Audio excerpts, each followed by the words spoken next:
All right, what's up? How y'all doing out there? All right, let's get into it. So, Anthony Joshua exposes his racist fans.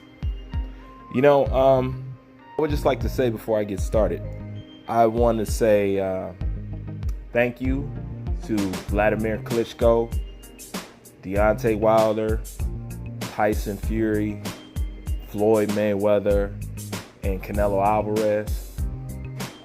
I realize that nobody's compelled to do or say anything.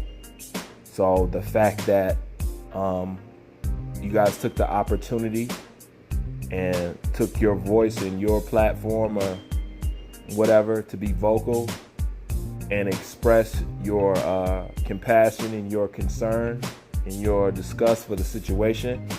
Me, as a person of color in America, and just a citizen all throughout the world, I appreciate that. Okay, so let me get that out first. Okay, people who are, I guess, have a problem with Anthony Joshua, I guess, showing up at the Black Lives Matter or giving a speech or whatever and whatnot. I didn't listen to Anthony Joshua's speech. I don't know what he said, and I didn't need to know what he said. You know what I'm saying?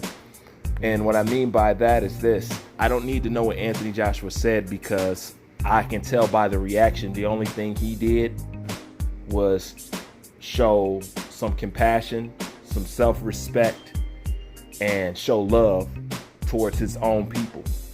And I've known for a long time that's all you ever needed to have people go against you. See, in this society, and I can only speak about American society, they don't like you having pride in yourself. Mexicans can have pride in themselves. The Irish can have pride in themselves. Everybody else can have their pride. They can have their little Mexican town. They can have their little Italy town. They can do this. They can wave their flag around all day. And we love it. We like it. We think it's patriotic. Hell, we'll even participate in St. Patrick's Day, Cinco de Mayo, whatever and whatnot. However, they do not feel the same way about you. Once you show pride towards your race, your people, you're showing self-love and you're showing unity. Black unity scares everybody.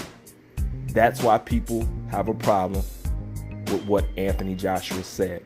Because if you think about it, it is very honorary of you to make this show about your feelings when you seem to be more upset with somebody's speech than what you just witnessed on TV. You got to watch somebody die in real life time in front of your eyes in your living room. But you're more upset about something that Anthony Joshua said. Once again, I don't know what Anthony Joshua said.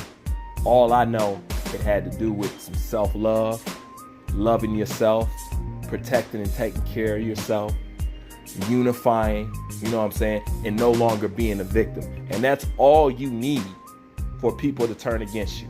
Because like I said, I can only speak in this country, but this country is a country that everybody mimics, okay?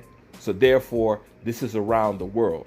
Anti-blackness is all around the world, no matter where you go. If you go to Mexico, okay, the dark-skinned Mexicans, the black Mexicans are treated bad in Mexico. If you go to Indonesia, okay, the dark-skinned Indonesians are treated bad over there in Indonesia, okay?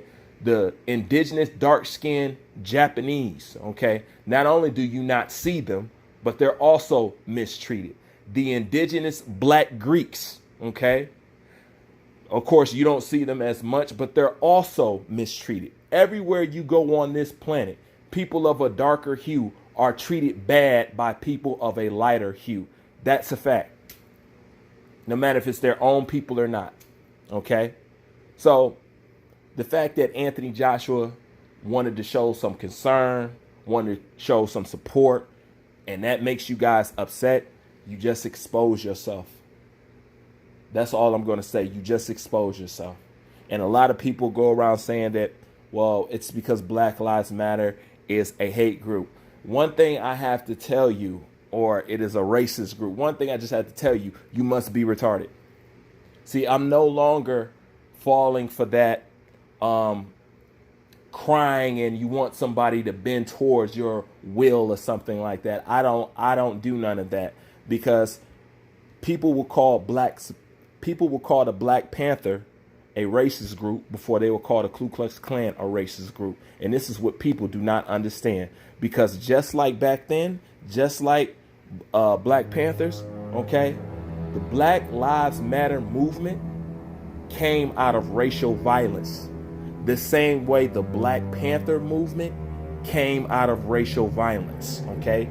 It's something that people developed to protect themselves from hate crimes, because the police would not protect them. And yet y'all will say that group that wanted to protect themselves, oh yeah, they're the racist ones. Black Lives Matter, the ones that want to protect themselves and stop having their kids shot down in the street, yeah, they're the racist one.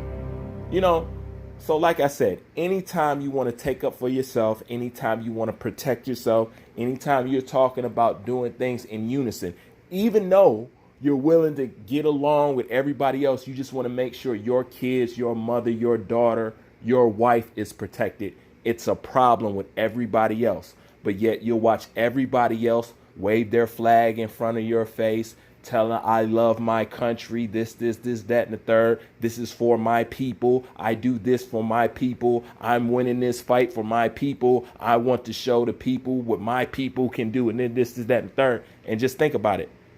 They got mad at Daniel Jacobs just for saying, I'm going to show you a black style. They're like, oh, that's racist and this is that. But we've been hearing forever about Mexican style. He can't say black style. Once again, black is threatening to everybody. And I'm going to end it with this. For all those people who go around and say all lives matter, all lives don't matter. Okay? And I'm going to give you an example when I'm talking about all lives don't matter. No, all lives don't matter. Because if all lives truly mattered, there would be no Black Lives Matter. Because if we value all life, we wouldn't need another group to specifically point out how you're mistreating one group. Because if all lives matter, there would be no Black Lives Matter. It's not all people who are getting shot down in the street by police at astronomical numbers. It's just one group, okay?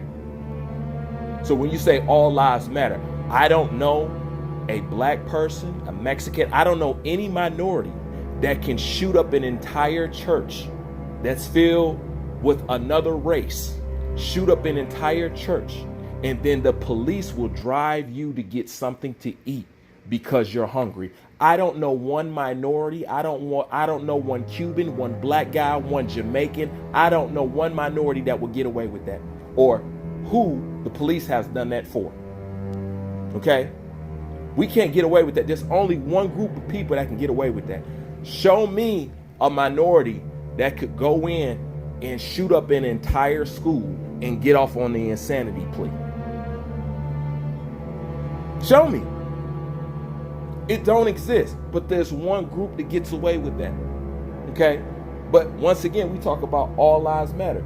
And this is going to be my checkmate at the end of the day. And it's going to be ultimately why it's not all lives matter. Because at the end of the day, I live in a country where the head of the FBI, CIA, J. Edgar Hoover said the number one threat to the United States is what? The rise of a black messiah. Notice, not a rise of a Chinese messiah, not a rise of a white messiah, not a rise of a Arabic messiah, not a rise of just black. And he said that is the most dangerous and most threatening thing to the United States of America. That's right, you should be able to hear a pin drop off that.